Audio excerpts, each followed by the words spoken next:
안녕하세요, 커서입니다. 오늘은 일러스트 레슨을 시작을 해 보겠습니다. 레슨 1부터 2, 3, 4 쭉 올릴 예정이니까 여러분들 순서대로 따라오시면 될 것 같고요. 일러스트를 여시면은 여러분들 패널들이 있어요. 어떻게 보면은 우리가 그림을 그릴 때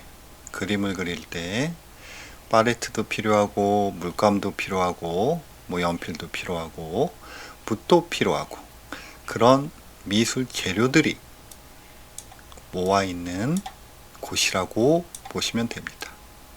패널, 그림을 그릴 때 필요한 도구들이 모여 있는 곳, 패널 보시면 돼요. 패널의 위치가 여러분들이 일러스트를 오픈하시면은 저와 조금 틀릴 수가 있어요.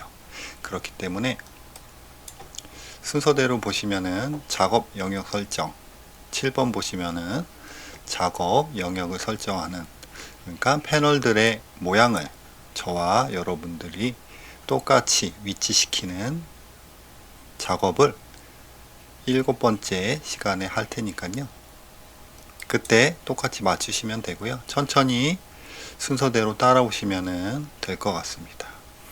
일단 일러스트는 뭐 잠깐 설명드리면은 포토샵이나 일러스트나 어떻게 보면 형제라고 보시면 될 것 같아요.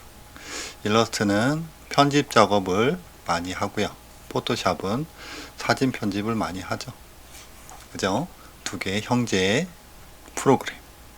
두 개 다 알면은 여러분들 뭐 디자인이라든지 여러 가지 작업을 할 때 도움이 많이 되실 거예요. 하나만 아시는 것보다는. 포토샵도 올릴 예정이니까 여러분들 천천히 기다렸다가 포토샵 레슨 영상이 나오시면은 보시면 될 것 같아요. 일러스트 같은 경우는 버전이 있어요. 포토샵도 버전이 있지만 일러스트 같은 경우는 저 같은 경우는 CS6 버전 기준으로 설명을 드립니다. 그렇기 때문에 여러분들 버전이 너무 낮거나 높은 버전이시면은 약간 패널의 위치라든지 이런 것들이 살짝 틀릴 수 있다는 거 감안하시고요. 그래도 전체적인 기능은 비슷하니까요. 따라오시면 될 것 같아요. 그리고 기본 일러스트 작업한 화면은 제가 일러스트 CS6로 저장해서 여러분들한테 링크를 걸어 놓을 테니까요. 다운 받으신 다음에 여러분 컴퓨터 오픈하신 다음에 제 동영상과 같이 좌우로 컴퓨터에다가 여신 다음에 바로바로 어떻게 보면 라이브죠. 제가 하는 동영상을 보고선 여러분 컴퓨터에서 바로 쫓아서 하시면서 진행을 하시면 더 좋을 겁니다. 제가 좀 기다릴까요? 여러분들 컴퓨터 여셨나요? 일러스트 실행시키시고 왼쪽에는 여러분들 일러스트 화면 여시고 오른쪽에는 제 유튜브 동영상 여신 다음에 좌우로 배치를 시키시면은 준비가 되겠습니다. 보시면은 제 화면이 기본적으로 좌우로 길지 않고 폭을 줄여놨어요. 왜냐하면 여러분들 모니터에 이렇게 담길 수 있도록, 그죠? 좌우로 너무 폭이 길면은 전체 화면을, 그죠? 너무 폭 길게 잡으면 화면이 여러분 두 개 동영상을, 여러분 화면과 제 동영상을 두 개 같이 놓기가 힘들기 때문에 조금 폭을 잘라서 만들어 놨고요. 그렇기 때문에 조금 불편한 점도 있겠죠. 화면을 크게 못 봐가지고 조금 답답한 면도 없지 않아 있을 겁니다. 일단 작업을 하기 위해서 여러분들 제가 링크건 레슨 1 파일을 여시면 이렇게 똑같이 저와 같은 화면이 뜨실 거예요. 이제 천천히 시작해 볼게요. 본론이 너무 서론이 너무 길었죠. 저 같은 경우는 기본적으로 한번 영상을 녹화를 하면은 편집을 안 하기 때문에 여러분들 말을 더듬거나, 그죠? 이상한 뭐 기침이 나거나 트름을 한다거나, 그죠? 갑자기 동영상 도중에 핸드폰이 울리거나, 그럼 제가 바로 꺼야 되는데 그런 거 조금 양해 부탁드리고요. 시작을 해볼게요. 뭐 옆에서, 그죠? 형이나 오빠가 뭐 설명해 준다고 생각하시면서 여러분들 따라오시면 될 것 같아요. 보겠습니다. 일러스트 시작 전 알아야 할 것, 그죠? 화면 밝기 보겠습니다. 일러스트 같은 경우는 포토샵도 비슷하지만 화면 색깔을 바꿀 수가 있어요. 화면 색깔, 어떻게 보면 밝기죠. 바꾸는 방법 나와 있죠. 상단에 보시면은 메뉴들이 쭉 있어요. 파일, 에디트, 오브젝트 쭉 있죠. 이게 메뉴라고 보시면 돼요. 한글판 버전, 한글판 버전, 영문 버전 틀리기 때문에 여러분들 한글 버전을 갖고 계신 분들은, 제가 영문이기 때문에 약간 헷갈릴 수 있을 거예요. 그죠? 헷갈릴 수 있을 거예요. 하지만 뭐 위치라든지, 그죠? 영문을 해석하면은 한글하고 똑같기 때문에 뭐 천천히 뭐 단어 몇 개 아시면은 금방 익숙해지실 겁니다. 상단에 보시면은 에디트, 그죠? 에디트 뭐죠? 편집, 프리퍼런스, 유저 인터페이스 요대로 들어가시면 돼요. 에디트 클릭, 맨 하단에 있나요? 프리퍼런스 뭐 설정이라고 보시면 되죠. 일반 쭉 내려시면은 유저 있죠? 유저 인터페이스 사용자 뭐 설정이라고 보시면 될 것 같아요. 클릭. 여러분 같이 쫓아하시는 겁니다. 지금 그죠? 바로바로 쫓아서 하세요. 에디트 하단에 프리퍼런스 유저 인터페이스 클릭. 화면 떴죠? 요 모양과 똑같은 게 떴어요. 제가 체크한 대로 체크하시면 됩니다. 보시면은 브라이트니스 밝기, 타큰 한 번씩 클릭해 보세요. 그죠? 바뀌죠? 그 다음에 밑에 바를 왔다 갔다 해도 되시고요. 원하는 색감으로 맞추신 다음에 OK 누르시면 되죠. 저는 미디움이 날 것 같아요. 그죠? OK 누르시면 돼요. 화면 밝기 끝났습니다. 간단하죠? 그 다음에 확대 축소 굉장히 중요하죠. 뭐가 중요합니까? 왜냐? 작업을 할 때 이렇게 작업할 수는 없잖아요. 그죠? 조금 해가지고 볼 수가 없어요. 그렇기 때문에 확대 축소 굉장히 중요합니다. 근데 확대 축소가 조금 헷갈릴 수 있어요. 뭐가 헷갈리느냐? 확대 축소하는 방법이 너무 많아요. 일러스트나 포토샵이나 어떤 작업을 할 때 어떤 툴을 써서 어떤 식으로 만드는지 방법이 굉장히 많아요. 그렇기 때문에 여러분들이 어느 정도 익숙하다고 느끼실 정도로 배워 놓으시면은 자기만의 루틴이 생길 거예요. 그죠? 나는 어떤 툴을 써가지고 이걸 만들 수 있어. 이런 게 생깁니다. 그렇기 때문에 그렇게 여러분들이 잘 쓰는 툴과 기능을 활용해서 만드시는 게 어떻게 보면 정답이죠. 그죠? 제가 알려드리는 방법이 100% 정답은 아니라는 거. 하다 보면은 여러분들의 방법이 생겨요. 뭐 처음이라, 그죠? 무슨 소리인지 모를 수도 있는데 하다 보시면 생겨요. 화면 확대 축소 한번 해볼까요? 툴박스 보시면 돋보기라고 있어요. 돋보기, 줌툴, 한글은 뭐 돋보기라고 써 있겠죠? 돋보기 모양 클릭.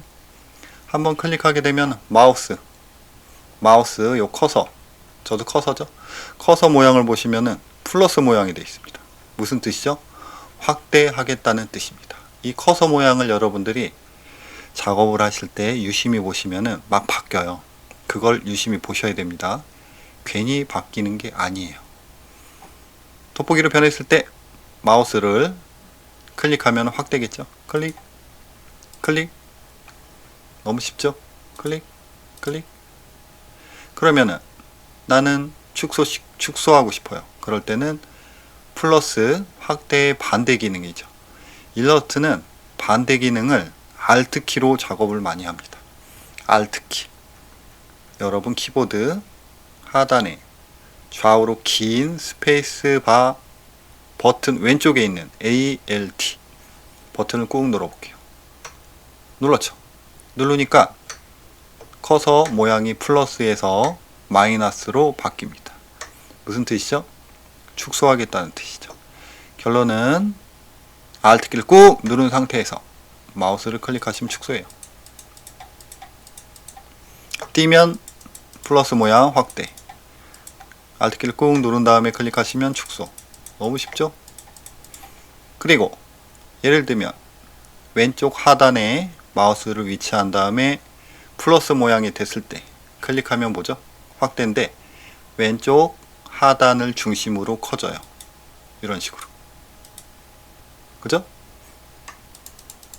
그렇기 때문에 여러분들이 확대 축소를 할 때 내가 이 화면이라는 글자를 키우고 싶다 하면은 화면 위에다가 딱 내가 키우고 싶은 오브젝트 위에다가 마우스 커서를 위치한 다음에 클릭하시면은 이런 식으로, 그죠? 확대를 할 수 있는 거죠. Alt키 누르신 다음에 클릭하시면 축소, 띄면 확대. 커서 모양을 잘 보시면 돼요. 플러스 마이너스, 플러스 마이너스. 그죠? 기본적으로 마우스는 제가 우클릭이라고 말하지 않는 이상은 다 좌클릭입니다. 확대 축소 간단하죠? 툴박스 하단에 있는 줌 툴. 여러 가지가 있다고 그랬죠? 근데 방법이. 두 번째 방법 볼게요. 컨트롤 플러스를 누르래요. 컨트롤 플러스. 컨트롤 키 어디 있죠? 여기 있죠? CTRL. 플러스 버튼. 플러스 버튼 어디 있죠? 여기 있잖아요. 그죠? 그걸 같이 누르면은 커서 모양이 플러스로 바뀌고 확대가 된대요. 요 버튼을 눌러 볼게요. 컨트롤 눌렀죠? 누르고 있는 상태에서 플러스 키 확대. 컨트롤 꾹 누르고 있는 상태에서 마이너스 키 축소. 컨트롤 마이너스 플러스, 마이너스 플러스. 쉽죠? 다시 컨트롤 마이너스, 컨트롤 키 누르고 있는 상태에서 누르는 겁니다. 플러스. 그리고 간혹 가다가 컨트롤 키 플러스, 플러스 키 이런 식으로 두 개 이상의 키보드를 누르라고 나왔을 때 이 두 개 버튼을 동시에 누르는 분들도 계세요. 동시에. 제가 저기 학원에서 잠깐 강의를 한 적이 있는데 이런 분들이 계십니다. 컨트롤 키와 플러스 키 동시에 누르기도 힘든데 이거를 동시에 누르시는 분들이 계세요. 그러지 말고, 그죠? 한 키를 먼저 꾹 누르신 다음에 컨트롤 플러스 키를 누르고 마이너스를 누르시면 돼요. 됐죠? 그 다음에 또 있어요. 확대, 축소, 단축키가 있어요. 근데 단축키는 여러분들이 외워 놓으시면은 굉장히 빠른 작업을 할 때 유리합니다. 저도 지금 단축키를 활용해서 확대, 축소를 하고 있습니다. 확대해 볼까요? 컨트롤 스페이스바 눌러볼까요? 컨트롤 스페이스바. 똑같아요. 누른 상태에서 마우스 클릭 확대. 쉽죠? 컨트롤 알트 스페이스바 누른 상태에서 클릭 축소. 커서 모양이 딱딱 바뀌어요. 컨트롤 스페이스바 플러스로 바뀌었죠? 클릭. 컨트롤 알트 스페이스바 마이너스로 바뀌었죠? 이 커서 모양을 잘 보셔야 돼요. 클릭 축소. 많죠? 돋보기 아니면 컨트롤 플러스 마이너스 아니면은 단축키. 다 됐네요. 화면 축소 확대. 그 다음에 화면 이동 보겠습니다. 화면 이동은 제가 여러분 설명하면서도 계속 하고 있죠. 화면 이동. 그죠? 이게 화면 이동이에요. 뱅글뱅글 이동. 간단합니다. 툴박스 하단에 보시면은 돋보기 옆에 있는 친구네요. 그죠? 핸드툴. 클릭. 핸드툴. 모양이 뭘로 바뀌었습니까? 커서. 항상 커서를 유심히 보셔야 돼요. 손가락이 탁. 빠인가요? 빠? 묵지빠 할 때 그 빠. 손이 딱 펼쳐진 상태. 손이 펼쳐진 상태로는 여러분들 물건을 못 잡죠. 그죠? 물건을 못 잡아요. 그렇기 때문에 손이 펼쳐진 상태에서는 화면을 이동할 수 없어요. 마우스를 꼭 누른 상태면은 묵으로 바뀌죠. 묵. 찌는 없어요. 빠. 마우스 클릭 묵. 빠묵. 빠묵. 빠묵. 찌도 있었으면 그죠? 재밌었겠는데 찌가 없어요. 마우스를 그럼 꾹 누르신 상태에서 그럼 잡았다는 뜻이죠. 화면을 잡았어요. 잡았으니 뭡니까? 이동이 되겠죠. 위아래 좌우 위아래 좌우. 피면 안 돼요. 빠는 안 돼요. 묵. 그죠? 간단합니다. 툴 선택해서 화면 이동하는 방법이었고요. 근데 작업을 하다 보면 보세요. 선택 툴이라든지 글씨 쓰는 툴, 그림 그리는 펜 툴, 도형 툴, 이런 다른 툴을 선택해서 작업할 때 화면을 이동하고 싶어요. 그럼 또 핸드 툴로 가서 묵으로 만든 다음에 왔다 갔다 시간이 많이 걸리죠. 그렇기 때문에 어떻게 보면은 핸드 툴은 거의 쓸 필요가 없다. 여기 클릭해서는. 왜냐면은 다른 작업을 할 때 이동을 많이 하기 때문에.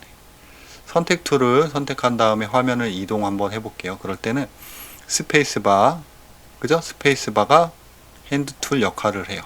스페이스바를 꾹 눌러봅니다. 어떻게 보세요. 커서 바로 바뀌었죠. 다른 툴을 선택해서 작업하고 있을 때 화면을 이동하고 싶다. 그럴 때는 뭡니까? 스페이스바를 꼭 누른 상태에서 빠져? 빠는 이동 안 된다고 그랬어요. 마우스 클릭 묵으로 냈을 때 드래그, 클릭 드래그 띄고, 클릭 드래그 띄고, 클릭 드래그 띄고, 클릭 드래그 띄고, 클릭 드래그 띄고. 드래그는 이동이죠. 마우스를 이동하는 게 드래그예요. 클릭 드래그 이동. 여러분도 한번 해보세요. 다시 다른 툴이 선택된 상태에서, 그죠? 스페이스바를 누르고 마우스 클릭 묵으로 됐을 때 이동, 클릭 드래그 이동, 클릭 드래그 이동. 쉽죠? 됐고요. 그 다음에 뭡니까? 키보드. 키보드. 여러분들 뭐 키보드 웬만하면 다 이렇게 생겼죠? 그죠? 웬만하면 이렇게 다 생겼어요. 혹시라도 틀린 키보드를 갖고 계신 분들은 약간 헷갈릴 수 있지만 다 비슷할 겁니다. 이렇게 키보드에다가 박스로 색깔을 쳐놓은 게 있죠. 무슨 뜻이죠?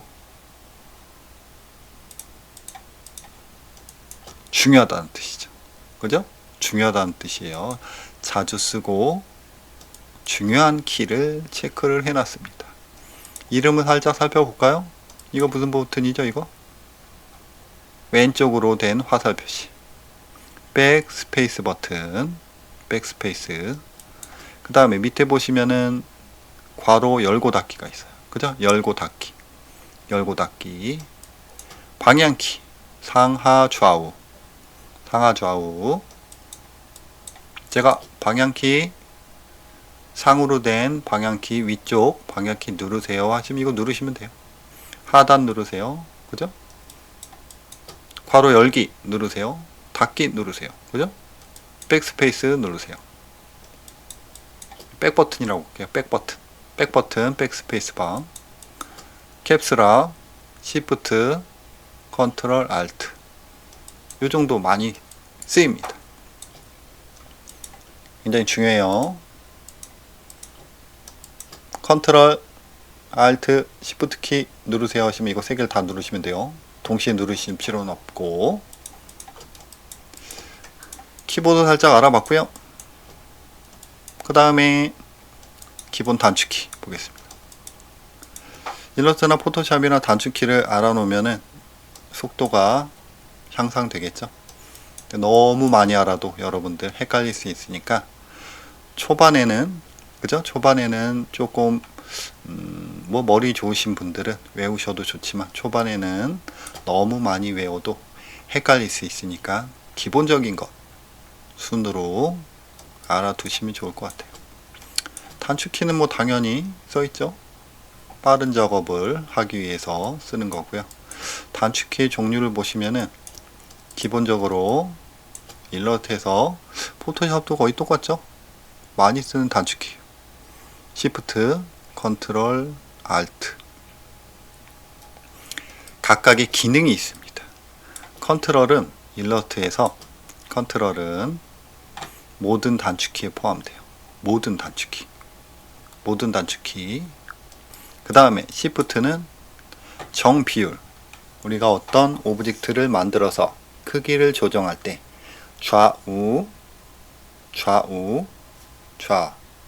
좌우가 아니죠. 가로 세로, 그죠? 가로 세로 정비율로 크기를 줄이거나 키울 때 이 Shift 키를 꾹 누르시고 크기를 조정하셔야지 정비율로 돼요. 굉장히 많이 쓰이죠. 그 다음에 수직 수평 45도, 어떤 오브젝트를 이동할 때 수직 수평 45도로 이동할 때도 Shift 키를 꾹 누른 상태에서 이동할 수가 있습니다. 그 다음에 어떤 오브젝트를 선택할 때 두 가지 이상의 오브젝트를 선택할 때 많이 쓰여요. 한 오브젝트를 선택하고 두 번째 오브젝트를 선택할 때 Shift 키를 꾹 누르시면은 선택이 되고, 또 두 개 이상의 오브젝트를 선택했을 때 제가 이거를 그냥 하면서 잠깐 보여드리는 게 낫겠네요. 그죠? 말보다는. 단축키는 따로 시간을 빼서 설명드리기 때문에 여러분들 지금 쫓아서 하지 않으셔도 돼요. 그냥 하는 것만 잠깐 보시고요. 시간 내서 단축키 하는 방법 설명드릴 겁니다. 일단 잠깐 볼게요. 정비율 조절. 나는 이 가로, 세로 비율을 유지한 채로 키우고 싶다. 그럴 때 Shift 키를 꾹 누른 상태에서 클릭 드래그를 하라는 거죠. 그죠? 그냥 Shift 키를 안 누르고 드래그를 하시면 이렇게 찌그러질 수도 있다는 거죠. 그 뜻이에요. 정비율. 그 다음에 수직 수평 45도 이동. 내가 선택 툴로 어떤 오브젝트를 선택해서 이동을 할 때 정확히 수평, 정확히 수직, 정확히 45도로 이동하고 싶어요. 그럴 때 Shift 키를 누르시면 됩니다. 꾹 누른 상태에서 클릭 드래그 하시면은, 그죠? 누가 봐도 뭡니까? 수평이죠. 누가 봐도 45도. 누가 봐도 수직. 그죠?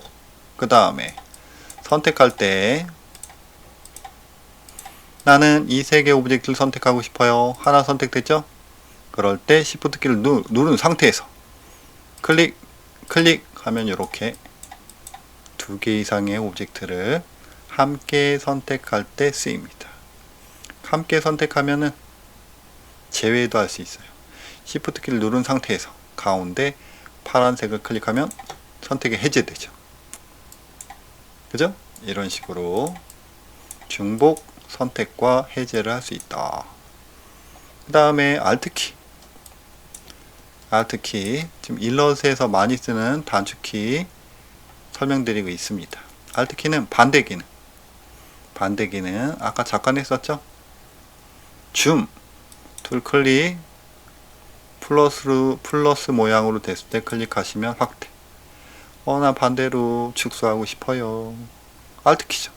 꾹 누른 상태에서 클릭. 이런 식으로 반대 기능을 할 때 Alt키를 쓴다는 거. 그 다음에 복사. 복사는 Alt키를 누르고 이동하시면 이렇게 오브젝트 복사입니다. 그죠? 그럼 나중에 기준 중심 잡을 때도 쓰니까 그때 한 번 더 설명드리고요. 컨트롤은 모든 단축키 기본 무조건 들어가요. Shift Alt 키 기능 잘 외우시면 좋겠습니다. 단축키 사용 방법 써있죠? 컨트롤 키는 다 들어간다고 그랬죠? 그죠? 나는 전 단계로 돌리고 싶어요. 컨트롤 Z 뭐 이런 식으로. 나는 화면에 있는 모든 오브젝트를 선택하고 싶어요. 컨트롤 A 이런 식으로. 컨트롤 키보드를 누른 다음에 원하는 단축키를 사용할 수 있고요. 그 다음에 Shift와 함께, Alt와 함께, 컨트롤 Shift Alt와 함께 사용이 된다는 점 잊지 마세요. 그 다음에 설정 확인도 중요하죠. 왜냐면은 프로그램이 일러스트나 포토샵이나 프로그램이 기능들이 워낙 많다 보니까 작업하다가 단축키를 누를 때 실수로 다른 키를 눌러 가지고 설정이 바뀌는 경우가 굉장히 많습니다. 그럴 때 당황이 되죠. 오, 뭐야? 화면이 왜 이래? 뭐 이런 식으로. 뭐야 이건? 왜 있던 게 없어지고 없던 게 생겨나고 이런 경우가 굉장히 많기 때문에 여러분들이 작업을 할 때 혹시라도 제가 지금 설명하는 설정과 같이 이상이 나타났을 때 설정을 확인해서 다시 원래대로 복구해 줄 수 있습니다. 보겠습니다. 일단 화면에 있는 게 뭐죠? 이런 오브젝트들이라든지 우리가 만든 패널들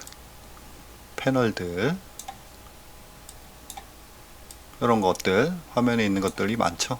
화면에 있는 도구 상자와 오브젝트를 제외한 기능을 보여주거나 숨김. 뷰 메뉴 상단에 보시면 뷰가 있어요. 클릭 여기서 잘못된 걸 선택하시면 여러분들이 화면이 애매해진다는 거예요.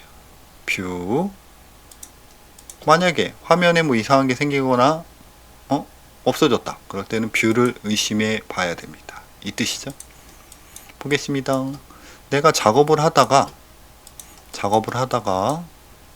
어떤 오브젝트를 선택을 했어요. 예를 들면 이렇게 만들었습니다. 제가 네모 툴로 클릭 드래그로 네모를 하나 만든 거예요. 만들었는데 크기를 조정하고 싶은데 크기를 이런 식으로 조정하고 싶은데 이 상단에 파란색 꼭지점과 선이 보이죠? 요게 활성화가 돼야지 크기를 조정할 수 있어요. 근데 이 활성화가 설정에 따라서 없어질 수도 있어요. 그죠? 없어지면은 여러분들 크기를 조정할 수가 없습니다. 그죠? 애매해지죠? 한번 해볼까요? 지금은 크기 조정이 되죠? 밑에 다 써 있어요. 그죠? 근데 하이드 엣지 이게 활성화가 되면은 테두리 부분이 없어진다는 거죠. 볼게요. 요거 잘 보고 계세요. 선택 툴로 선택된 상태에서 뷰에 하이드 엣지 가장자리 숨기기 뭐 요 정도 되겠네요. 그죠?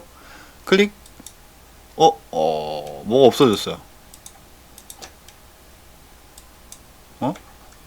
잠시만요. 바운딩 박스랑 여러분들 잠깐 헷갈렸습니다. 죄송합니다. 바운딩 박스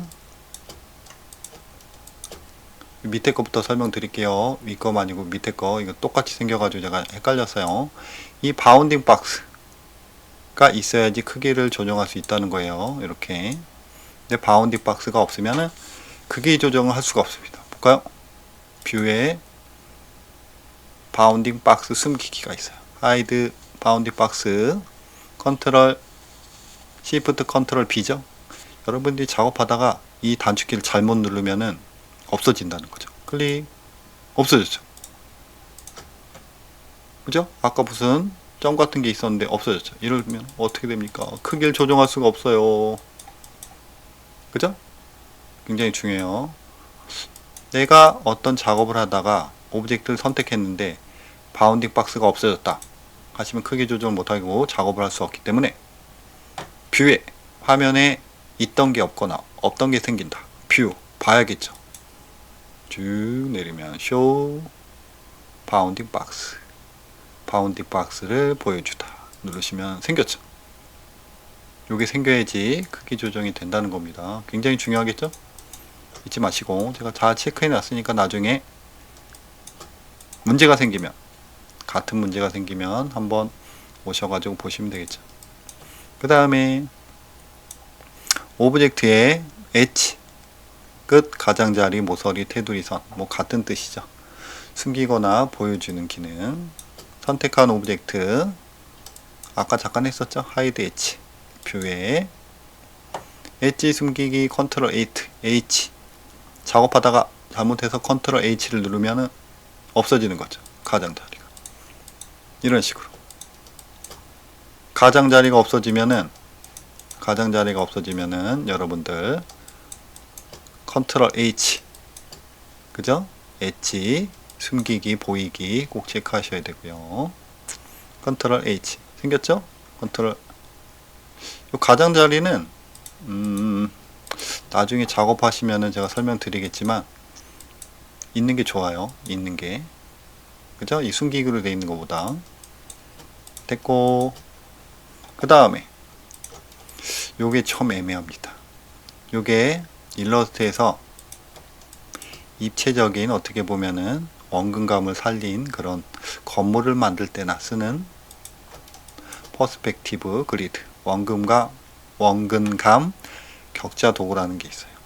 요게 활성화가 되면 여러분들 작업할 때 다 삐뚤삐뚤하게 나와요. 그렇기 때문에 조심하셔야 돼요. 컨트롤 시프트 I 한번 활성화 시켜볼까요? 뷰에 퍼스펙티브 찾으면 되죠. 퍼 여기 있습니다. 그죠? 옆에 화살 표시가 있는 거는 부가적인 기능이 있다는 소리입니다. 쇼 그리드, 퍼스펙티브 그리드, 원근감 격자 도구를 활성화시키는 단축키예요. 컨트롤 시프트 I 써있죠. 작업을 하다가 컨트롤 시프트 I를 누르면은 원근감 격자가 활성화된다는 뜻이죠. 눌러볼까요? 클릭. 아직 잘 안 보이지만 어딘가 생겼을 거예요. 여기 생겼네요. 그죠? 뭐 이상한 건 생겼죠. 여러분들이 작업을 하다가 이런 격자 무늬가 생겼어요. 그럴 때는 뷰에 화면에 이상한 게 생기거나 없어졌다. 뷰죠. 의심해야 될 메뉴는 뷰입니다. 들어간다. 뭐 퍼스펙티브 뭐라고 했는데 찾아보시면 돼요. 숨기기. 그죠? 컨트롤 시프트 I. 짠, 없어졌어요. 그 다음에 쇼 그리드 격자 도구. 요것도 여러분들 애매할 때가 있습니다. 여기 나와버리면은 모든 화면이 격자로 되기 때문에 작업하기 되게 불편하죠. 컨트롤 요 땜땜, 그죠? 이게 이름 뭐죠? 땜땜, 컨트롤 땜땜. 뷰에 쇼 그리드 컨트롤 땜땜 눌러볼까요? 딴 이거 보세요. 그죠? 격자 무늬. 약간 모는 종이 같은 거죠. 이 격자 무늬를 활용해 가지고 작업할 일이 생깁니다. 근데 지금은 기본적으로 작업할 때는 필요 없기 때문에 여러분들 화면 작업하다가 이렇게 격자 무늬가 나타난다. 화면에 있던 게 없어지거나 없던 게 생긴다. 뷰에 가시라. 그죠? 뷰 봐야겠죠. 하이드 그리드 없어졌죠? 깨끗해졌어요. 이 네 가지 말고도 여러 가지가 있겠지만 가장 중요한 게 네 가지니까 한 번 더 보시고요. 7번째로 넘어갑니다. 여러분들 같이 잘 쫓아오고 계시죠? 요번이 가장 포인트예요. 같이 해야 될 포인트. 왜냐면은 여러분들이 작업 영역이 저와 틀리기 때문에 이제 같이 맞출 시간이 왔습니다. 그래야지 다른 동영상을 볼 때도 작업 영역이 저와 여러분들과 똑같기 때문에 제가 왼쪽 상단에 어피어런스를 클릭하면 여러분들도 똑같이 왼쪽 상단에 어피어런스를 클릭할 수 있다는 거죠. 컬러, 하단에 얼라인, 그 밑에 레이어, 이런 식으로. 그죠? 제가 레이어를 클릭했는데 여러분들 레이어 패널이 도구 상자가 화면 없으면 또 찾다가 또 못 쫓아오는 거죠. 저랑 같이 쭉 같이 가셔서 설명을 들으셔야 되는데 뭐 그런 뜻입니다. 그렇기 때문에 작업 영역, 그림을 그릴 때 그림을 그리는 도구들을 위치를 저와 여러분들과 같게 한다는 뜻입니다. 해볼게요. 일단 툴박스가 없으면 작업이 아예 안 되죠. 왜냐? 가장 기본이 되는 패널입니다. 그림을 그릴 때 붓이나 뭐 펜이라고 보시면 될 것 같아요. 그죠? 요 패널이 없어진다. 상단에 X자 있죠? X자를 누르시면 없어져요. 그러면은 어떡합니까? 애매하죠? 그죠? 화면에 있는 게 없던 게 있고 있던 게 없다. 뷰로 가라고 그랬죠. 그거는 패널을 제외하고요. 패널은 윈도우에 있어요. 헷갈리시면 안 돼요. 뷰랑 윈도우랑. 패널들은 윈도우에 있다. 윈도우에 보시면은 컨트롤, 툴, 액션, 얼라인, 어피어런스, 아트보드 쭉 있어요. 순서를 보시면 뭡니까? A, B, C, D, E, F, G, H, I, J, K, L, M, N, O, P, Q, R 쭉, 그죠? 알파벳 순 같아요. 그리고 그 옆에 단축키가 있죠. 단축키, 그죠? 단축키가 있죠. 아까 단축키는 무조건 컨트롤이 들어간다고 했는데 그거는 작업할 때 쓰는 단축키고 패널들에는 이렇게 없을 수도 있어요. 컨트롤이. 좀 전에 툴박스를 없앴죠, 제가. 그죠? 툴박스 왼쪽에 체크가 안 돼 있죠. 그러면은 화면에 일러스트 화면에 툴박스가 없다는 뜻이에요. 마우스로 클릭을 하게 되면은 툴박스가 생겼죠. 그죠? 윈도우에 클릭해서 보시면은 툴박스가 체크되어 있죠. 그죠? 그러면은 화면에 있는 윈도우에 있는 앞에 체크된 부분의 툴, 패널들이 제 화면에 다 나와 있다는 거예요. 여러분들 똑같이 맞춰서 하시면 됩니다. 그럼 하는 방법을 한번 해볼 거예요. 일단 컨트롤 툴은 클릭해서 활성화 시키시고요. 컨트롤은 메뉴 바로 밑에 있는 패널이라고 보시면 돼요. 윈도우 컨트롤. 그죠? 뭐가 하나 생겼죠? 윈도우 컨트롤 없앱니다. 없어졌죠? 체크해 주시고요. 같이 하는 거예요, 여러분들. 컨트롤이 없으시면은 툴이 없으시면 활성화 시키시면 되고요. 툴박스는 왼쪽 상단에 위치시키겠습니다. 왼쪽 상단. 패널 이동은 패널을 그냥 잡고선 들어가시면 돼요. 상단의 시커먼 부분, 그죠? 시커먼 부분. 딴 거 클릭하시면 툴이 선택되니까 시커먼 부분. 그죠? 그리고 패널을 닫는 버튼과 X, 그 옆에 화살 표시 두 개가 있어요. 눌러볼까요? 일직선. 두 줄, 한 줄이죠. 두 줄, 한 줄. 두 줄, 한 줄. 큰 의미는 없는데 두 줄로 쓸게요. 저 같은 경우는. 지금은 똑같이 하시고 여러분들 나중에 익숙해지면은 여러분들 편하실 대로 하시면 됩니다. 초반에는 저는 두 줄인데 여러분 한 줄이시면은 쫓아오기 또 애매하잖아요. 그것 때문에 왼쪽 상단에 딱 위치해 주시고 혹시라도 툴 패널을 왼쪽에다 갖다 붙이시면 이렇게 파란색이 떠요. 지금 마우스를 꾹 누른 상태에서 왼쪽으로 드래그 한 거예요. 이런 식으로 파란색으로 색깔이 바뀌었을 때 마우스를 띄시면은 왼쪽에 달라붙어요. 그죠? 왼쪽에 본드로 붙인 것처럼 달라붙어요. 저는 이렇게 사용을 안 해요. 그래서 다시 띄었습니다. 파란색이 나오기 전까지만 이렇게 갖다 놓으시면 됩니다. 됐죠? 우리 이 모양대로 지금 만드는 거예요. 우리가 이 패널들의 위치를. 툴박스는 됐고요. 그 밑에 문자를 조정하는 패널을 한번 활성화 시키겠습니다. 문자, 툴박스, 그 다음에 문자를 설정하는, 글자체를 바꾼다거나 크기, 그죠? 요런 글자를 제어하는 글자 패널을 한번 활성화 시켜 볼게요. 글자 패널은 컨트롤 T, 그 다음에 단락을 조정하는 단락 패널은 컨트롤 알트 T를 누르면 활성화 된다고 했습니다. 단축키 핑크색으로 뚝쭉 표시되어 있죠? 그죠? 윈도우에 보시면 옆에 있는 단축키들이에요. 그죠? 직접 윈도우에 선택하셔도 되고 단축키 누르셔도 됩니다. 문자 패널 단축키를 누를 수도 있고 윈도우에 가시면 되죠.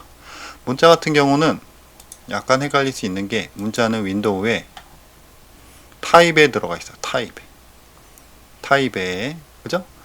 위부터 쭉 보면은 옆에 화살 표시가 없죠?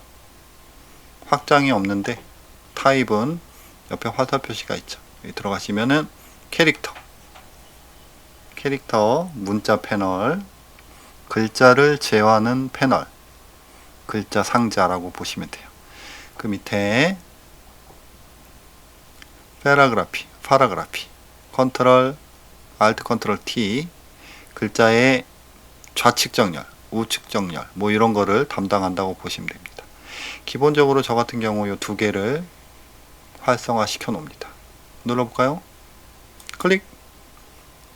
근데 하나를 선택했는데 두 개 패널이 같이 나왔어요. 그럴 때는 이 패널들이 이렇게 붙어 있는 경우, 어떻게 보면은 그룹이죠. 패널들은 그룹을 질 수 있어요. 그룹이 되어 있기 때문에 하나가 선택해서 두 개 같이 나온 것 같아요. 그죠? 활성화 시켰고요. 말 나온 김에 한번 설명드리면은 패널 어떤 걸 설명드리느냐, 패널을 조정하는 방법 살짝 설명드려 보겠습니다. 패널 조정, 아쉽네요. 요거를 조금 확대를 해서 보여드리면 좋을 텐데 지금 확대가 안 되니까 여러분들 그래도 뭐 어느 정도 보이시죠? 각각 패널들은 그죠?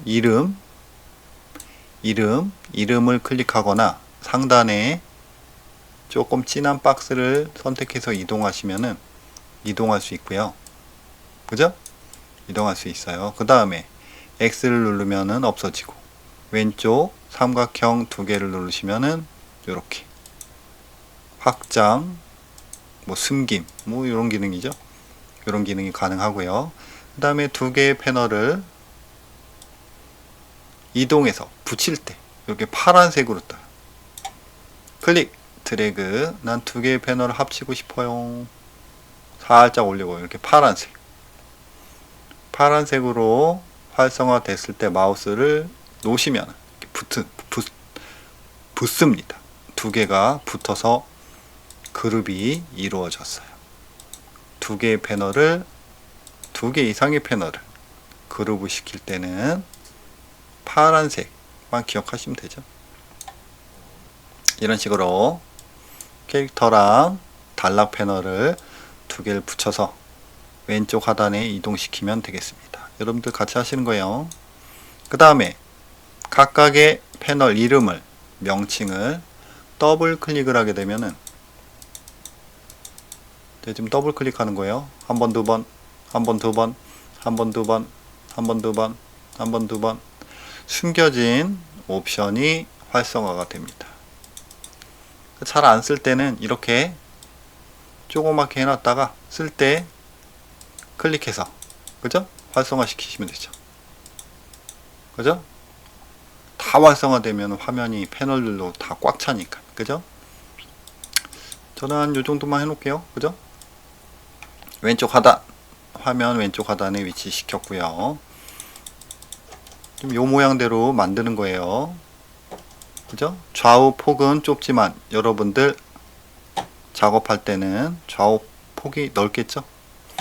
왼쪽 상단엔 툴박스, 하단엔 캐릭터 패널. 됐죠? 그 다음에 오른쪽이 좀 많죠? 오른쪽이 좀 많아요. 여러분들 보시면은 단축키도 많고 위치도 많고, 요거는 여러분들 뭐 따로 설명 안 드려도 여러분들 충분히 하는 방법 알려드렸으니까 이대로 하시면 돼요. 그죠? 위치 시키시고 요 모양대로 위치 시키면 됩니다. 이번에는 작업 영역을 저장을 한번 해볼 거예요. 작업 영역 저장 굉장히 중요하죠. 여러분들이 영역을 저장하면은 작업하다가 혹시 패널이 없어지거나, 그죠? 필요 없는 패널이 생긴다. 이럴 때 작업 영역을 저장하게 되면은 그 저장한 작업 영역을 불러오시면은 원위치가 된다는 거죠. 그죠? 간단합니다. 일단 작업 영역을 저장을 해놔야겠죠. 보시면은 상단 우측 상단에 보시면 작업 영역 변환기라는 게 있어요. 이렇게 생겼죠? 그죠? 쭉 보시면은 기본적으로 우리가 어떤 작업을 할 때 어떤 작업 영역이 좋은지 이렇게 기본 설정이 있습니다. 예를 들면 레이아웃, 그죠? 바뀌었죠? 페인팅, 이런 식으로 내가 어떤 작업을 할 때 도구들을 어떤 위치에 배치해서 하는 게 좋을지 이런 거를 일러스트가 기본적으로 설정을 해 놓은 거예요. 타이포그래피 뭐 이런 식으로, 그죠? 여러분들 뭐 이게 마음에 드시면 나중에 여러분들이 작업할 때는 이렇게 바꿔 놓으셔 가지고 작업해도 돼요. 하지만 우리는 새로운 작업 영역으로 저장을 해야 되기 때문에 한번 보겠습니다. 여러분들이 패널 위치를 툴박스를 이렇게, 그 다음에 캐릭터, 그 다음에 오른쪽 컬러부터 쭉 레이어까지 위치를 시키신 다음에 저장을 하시는 거예요. 우측 상단에 클릭, 새로운 작업 환경이라고 있어요. 새로운 작업 환경 클릭하신 다음에 내가 원하는 작업 환경 명칭을 입력하신 다음에 OK를 누르시면 되는 거죠. 그죠? 누르시면은 상단에 내가 저장한 파일명이 있을 거예요. 그 파일명을 나중에 클릭하시면은 원위치로 된다는 거죠. 그죠? 그 굉장히 좋은 기능이니까 여러분도 한번 활용해 보시면 좋을 것 같습니다. 그러면 됐고요. 그 다음에 컬러 모드를 하는 거를 한번 컬러를 한번 잠깐 설명을 드릴 건데, 인쇄를 하시는 분들이라든지 아니면 웹용으로 뭐 홈페이지를 만든다던가 상세 페이지를 만들다던가 이런 거 하실 때 색깔의 개념을 조금 알아두시면 좋죠. 예를 들면은 지금 두 가지 컬러 모드가 나와 있어요. 컬러 모드 왼쪽은 CMYK, 오른쪽은 RGB. 왼쪽은 보시면은 사이언, 마젠타, 옐로우, 블랙, 이 네 가지 색깔로 컬러를 만든다고 보시면 되고요. 오른쪽은 RGB, 레드, 그린, 블루로 색깔을 만든다고 보시면 돼요. 왼쪽 CMYK는 인쇄할 때 쓰는 컬러 모드, 오른쪽 RGB는 웹용으로 작업할 때 컬러 모드예요. 왼쪽 거는 인쇄용 컬러 모드 CMYK는 잉크라고 보시면 돼요. 잉크. 우리가 프린터기를 사도, 그죠? 잉크를 껴서 사용하잖아요. 그 잉크의 색깔이라고 보시면 돼요. 잉크들은 섞으면은 어두워져요. 여러분들이 뭐 물감이라든지 이런 걸로 예전에 뭐 팔레트에다가 작업을 할 때 막 이상한 색깔 만든다고 섞어버리면 나중에 무슨 색깔이 되죠? 검정색이 돼버리죠. 그거랑 똑같습니다. 그죠? 옐로우, 마젠타, 사이언 섞으면은 이렇게 블랙이 돼버려요. 그죠? CMYK 인쇄 색상 모드는 섞으면 섞을수록 어두워진다. 그죠? 그래서 감산혼합 인쇄를 할 때 쓰는 색깔. 그 다음에 RGB는 보시면 아시겠지만 레드, 그린, 블루. 요거는 웹용이라고 그랬어요. 모니터용이라고 보시면 될 것 같아요. 모니터가 될 수도 있고 뭐 태블릿이 될 수도 있고 핸드폰이 될 수도 있고 그런 식으로 빗으로 만든 색깔이라고 보시면, 잉크가 아니고 빗으로 만든 색, 뭐 텔레비전도 포함되겠죠. 이 빗으로 만든 웹용, 모니터용 RGB 컬러 모드는 섞으면 섞을수록 환해져요. 그죠? 보시면은 환해지죠. 그래서 가산혼합. 뭐 크게 중요한 거는 아니고요. 가장 포인트는 인쇄할 때는 CMY 컬러 모드로 놔두고 웹용은 RGB 컬러 모드로 설정을 한 다음에 작업을 하라는 거죠. 그럼 볼게요. 제 파일을 여시면은 이렇게 상단에 내가 오픈한 파일의 정보가 살짝 적혀 있어요. 파일명 AI로 저장하고 150%로 확대된 상태고 CMYK로 미리 보기 돼 있다. 이 뜻이에요. CMYK 뭐죠? 인쇄 컬러 모드죠. 그죠? 그 뜻은 내가 선택한 이 만든 색깔이 CMYK 4개를 섞어서 만든 색깔이라고 보시면 되는 거죠. 어떻게 보면은 인쇄를 하기 위해서 만든 파일이라고 보시면 될 것 같아요. 컬러 모드는 왼쪽 상단에 파일 보시면은 쭉 내려보시면은 도큐먼트 컬러 모드라고 있어요. 여기서 바꾸시면 돼요. 간단하죠? 왼쪽 상단 파일 컬러 모드 CMYK RGB. 저 CMYK 체크돼 있죠? 그죠? 근데 여러분들이 헷갈릴 수도 있는데 이런 경우도 있죠. 나는 열심히 작업을 했는데 컬러 모드를 보니까 RGB예요. 어떡하지? 난 인쇄를 하기 위해서 작업을 했는데 색깔이 RGB네. 어떡하지? 뭐 상관없습니다. 여러분들 파일 내보내기 저장을 할 때 컬러 모드를 CMYK로 바꾸신 다음에 저장하시면 돼요. 근데 CMYK를 RGB를 CMYK로 색깔 변환하면 색깔이 살짝 바뀔 수도 있다는 거. 뭐 그런 차이지 크게 의미는 없어요. 색상은 살짝 비교해 보면 이런 거죠. RGB 웹용 빛의 색깔은 환하고 선명하죠. 하지만 CMYK 인쇄용 잉크라고 보시면 되죠. 잉크들은 RGB보다는 조금 탁하고 어둡죠. 당연한 거죠. 뭐 빛과 잉크 색깔이니까. 그죠? 나중에 또 작업을 하면서 조금 더 설명드리고요. 일단 컬러 모드가 두 가지가 있다. 그리고 포토샵엔 컬러 모드가 좀 더 있어요. 뭐 그것도 나중에 기회가 되면 설명드리고요. 그 다음에 마지막 화면 모드 체크 이런 게 있네요. 보니까 왼쪽 툴박스 하단에 보시면은 이런 모양이 보이죠. 그죠? 한번 눌러볼까요? 세 가지 버전이 있는데 화면을 바꾸는 기능이에요. 뭐 전체 화면이 됐다, 축소한다. 근데 저 같은 경우는 지금 화면을 틀로 이렇게 조그맣게 만들었기 때문에 이걸 바꿔도 화면이 틀어질 수 있기 때문에 여러분들 한번 바꿔보시고 큰 의미는 없습니다. 요거 한 번씩 바꿔보시고 시간 되실 때. 그러면은 레슨 1 조금 시간이 길었죠? 그죠? 레슨 2를 준비를 또 해볼 거고요. 여러분들 레슨 1 듣느라고 수고들 하셨고요.